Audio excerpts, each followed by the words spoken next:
કાલે બપોરના ટાઈમમાં એક મેસેજ હતો કે વાદજમાં પેટ્રોલ પંપ છે ત્યાંથી બાઇક પર પૈસા લઈને બેંકમાં જમા કરવા જતા બે પેટ્રોલ પંપના કર્મચારી જ્યારે જતા હતા બીજી બાઇક એમને પાછળથી પીછો કરતી હતી અને એમને જબરદસ્તી ચીલ ઝડપ કરીને જે પૈસાની બેગ હતી એ લઈ લીધી હતી અને ચોરી કરીને નીકળી ગયા હતા. એના અનુસંધાને વાડજ પોલીસ સ્ટેશનમાં કાલે ચીલ ઝડપનો ગુનો નોંધ્યો હતો. જે રકમ ગઈ હતી એ 9 લાખ રૂપિયા હતા એ બેગમાં અને એના અંતર્ગત ચોરીની અને ચીલ ઝડપની ફરિયાદ આપણે નોંધાઈ હતી. 24 કલાકની અંદર વાડજ પોલીસ સ્ટેશનના પીઆઈ, ડી સ્ટાફ, પીએસઆઈ અને તમામ સ્ટાફે મળીને આ 3 આરોપીને અરેસ્ટ કર્યા છે અને કુલ 8 લાખ અને 65,000ની રિકવરી કરી છે. એમાંથી જે બાકીની રકમ છે આ આરોપીઓ સ્પેન્ડ કરી ચૂક્યા હતા. કપડાં લેવામાં અને એક હોટલમાં રોકાણ માટે એ લોકો ખર્ચી ચૂક્યા હતા.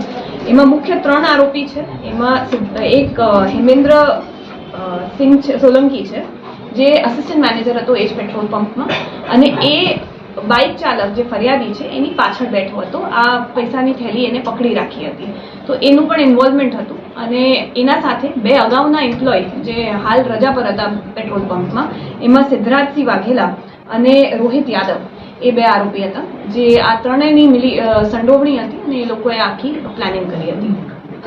આમાં જે હેમેન્દ્રસિંહ છે એને થોડુંક શેર બજારમાં નુકસાન ગયું હતું અને આસિસ્ટન્ટ મેનેજર તરીકે પેટ્રોલ પંપમાં કામ કરતો હતો તો એને ખ્યાલ હતું કે દરરોજ આ જ ટાઈમે બેંકમાં પૈસા જમા કરવા માટે પેટ્રોલ પંપથી લઈ જતા હોય છે અને આ રૂટ પણ એને ખ્યાલ હતું કે પાછળની સાઈડ જે બેંકથી થઈને રસ્તો જે છે એ જ રૂટથી જતા હતા.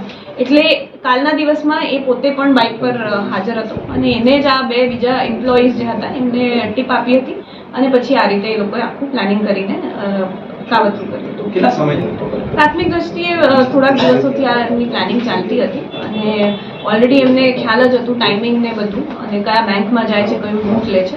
એટલે બહુ પ્રી પ્લાનિંગ તો નથી પણ 3 એ જ બેંક એ જ પેટ્રોલ પંપમાં એમ્પ્લોય હતા.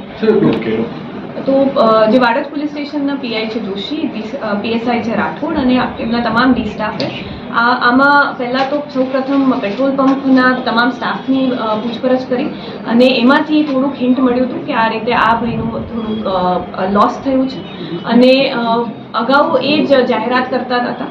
પછી આપણે સીસીટીવી કેમેરા પણ જોયું હતું તો જે 2 જણ બાઇક પર આવતા હતા એ સીસીટીવી કેમેરા પર મોઢા પર રૂમાલ બાંધેલું હતું પણ એમની ઓળખ પણ અગાઉ પેટ્રોલ પંપમાં કામ કરેલા એમ્પ્લોય સાથે મળતી હતી.